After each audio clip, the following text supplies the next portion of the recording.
promouvoir la bonne gouvernance dans les secteurs des mines et de la sécurité dans la région de la Boucle du Moun, le PAGLMS, un nouveau projet, se vulgarise. Les détails dans un court instant.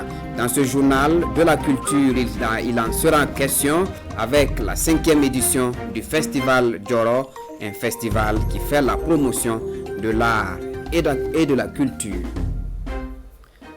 Voilà qui fait la une de ce 19h. Madame, Monsieur, bonsoir et ravi de vous retrouver. Cela dit, le réseau Afrique Jeunesse et l'Alliance technique d'assistance au développement veulent promouvoir la bonne gouvernance dans les secteurs des mines et de la sécurité dans la Boucle du Moun. Ce consortium d'organisations de la société civile a lancé à cet effet le vendredi 9 avril dernier un projet dénommé Appui à la bonne gouvernance locale dans les secteurs des mines et de la sécurité. Naba Ida Dabire, Edouard Ouedraogo et Dramanso.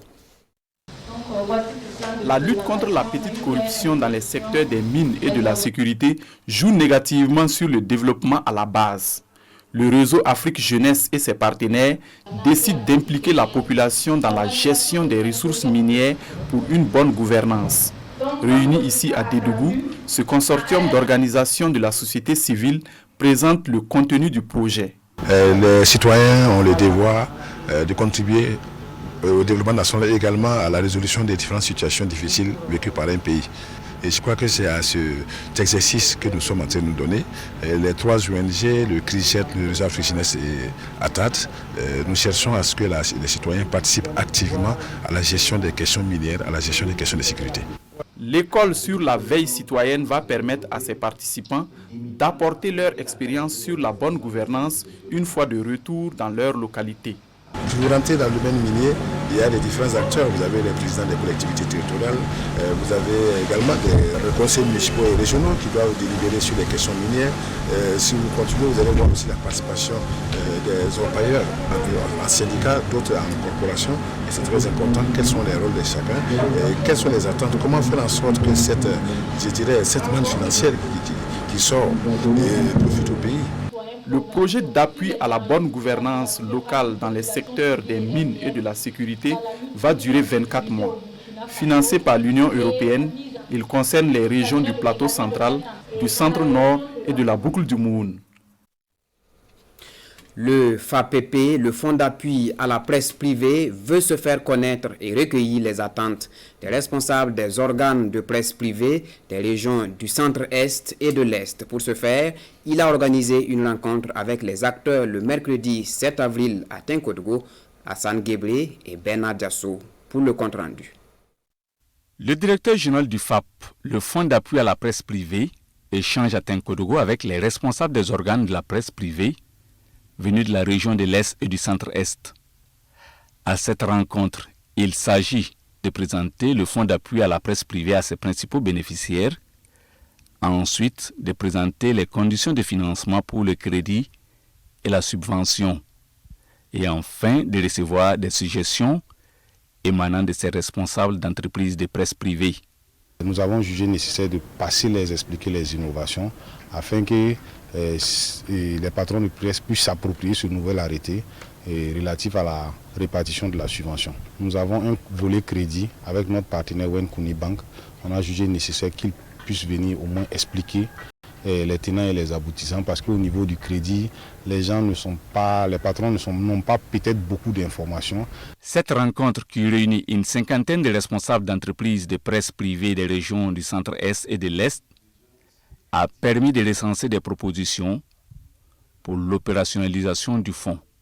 Moi, je pensais que peut-être avec ce fonds-là, ils allaient quand même essayer de revoir leur mode de financement, d'octroi là, pour permettre à la presse au niveau régional de pouvoir aussi aller au même pied d'égalité que ceux des grandes villes. Le fonds d'appui à la presse privée vise à consolider et à structurer l'appui de l'État au développement de la presse privée, la radiodiffusion sonore et télévisuelle privée et des médias privés d'information publique en ligne afin d'assurer aux entreprises du secteur des conditions de travail favorables à leur mission. Job Booster et son partenaire Nelson Solar veulent encourager les personnes vivant avec un handicap. Ils ont remis un kit à une handicapée visuelle ayant suivi une formation en agroalimentaire. Avec ce kit, Aïchatou Sanou, puisque c'est elle qui en est bénéficiaire, ambitionne être une jeune fille entrepreneuse, s'est-elle confiée à Kassoum Milogo et Ismaël Saturné Paris. Aïchatou Samou a perdu l'usage de sa vue depuis l'âge de 5 ans. Mais cela ne l'a pas empêché de poursuivre ses études jusqu'en classe de 3e. Aujourd'hui, elle a décidé d'entreprendre, toute chose qui l'a conduit à faire une formation en agroalimentaire. Et pour l'aider à mieux s'installer, Job Booster et son partenaire Nelson Solar lui apportent de l'aide. J'avais suivi la formation par rapport à la fabrication des jus, de yaourt, de gem-gem, de bissap et de tamarin. J'ai reçu un congélateur, je suis très content même. Je ne peux pas remercier Job Booster. Le congélateur va beaucoup m'aider parce qu'avant là, je faisais un peu. Mais cette fois-ci là, je peux augmenter beaucoup. Pour les donateurs, leur geste est un signe qui montre aux personnes en situation de handicap qu'elles ne sont pas laissées pour compte. Il a été démontré que c'est la solidarité qui a été agissante, qui a permis qu'elle puisse bénéficier d'un congélateur qui était son rêve pour pouvoir continuer à entreprendre. Et ce kit congélateur est déjà l'installation qui est déjà installée chez elle est composée de 4 batteries de 345 watts en mono et 2 batteries de gel et un régulateur de 60 ampères. C'est un kit qui lui permettra de fonctionner en 24/24 avec l'énergie solaire. Et en même temps, avec ce congélateur, elle peut même utiliser avec la Sonabel. Job Booster et Nelson Solar ne comptent pas s'arrêter là avec leur accompagnement. Ils laissent entendre que des actions demeurent toujours afin de s'aimer la joie dans le cœur d'autres personnes, à l'instar de Aïchatou Sanou. Le comité d'organisation des 60 ans du lycée Diaba Lompo veut marquer d'une pierre blanche ce jubilé de diamant. Il a organisé une conférence de presse au cours de laquelle il annonce les festivités du 14 au 19 mars 2022. Suivant Justin Tiendrebego et Ibrahim Sanou pour plus de précisions. Créé en 1962, le lycée Diaba Lompo aura 60 ans en 2022.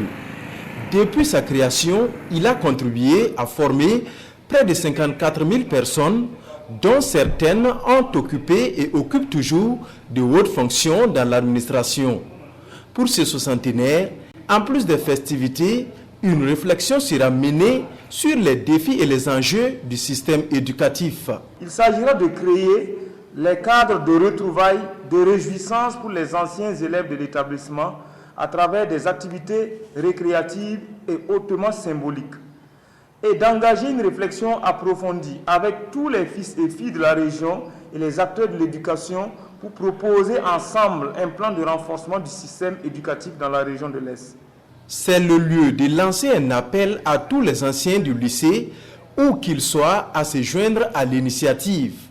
Des points focaux sont déjà mis en place.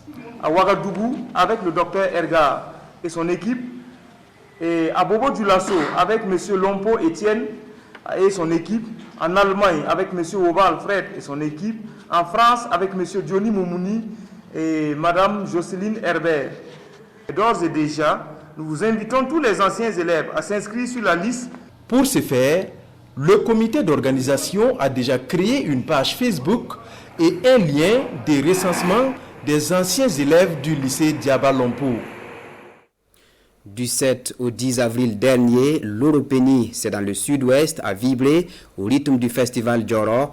Pour cette 5e édition, une vingtaine de troupes musicales et d'artistes venus de toute la région du sud-ouest, des Cascades et de la Côte d'Ivoire, ainsi que du Ghana, ont répondu présents. Kassoum Milogo et Amidou Kipsinana.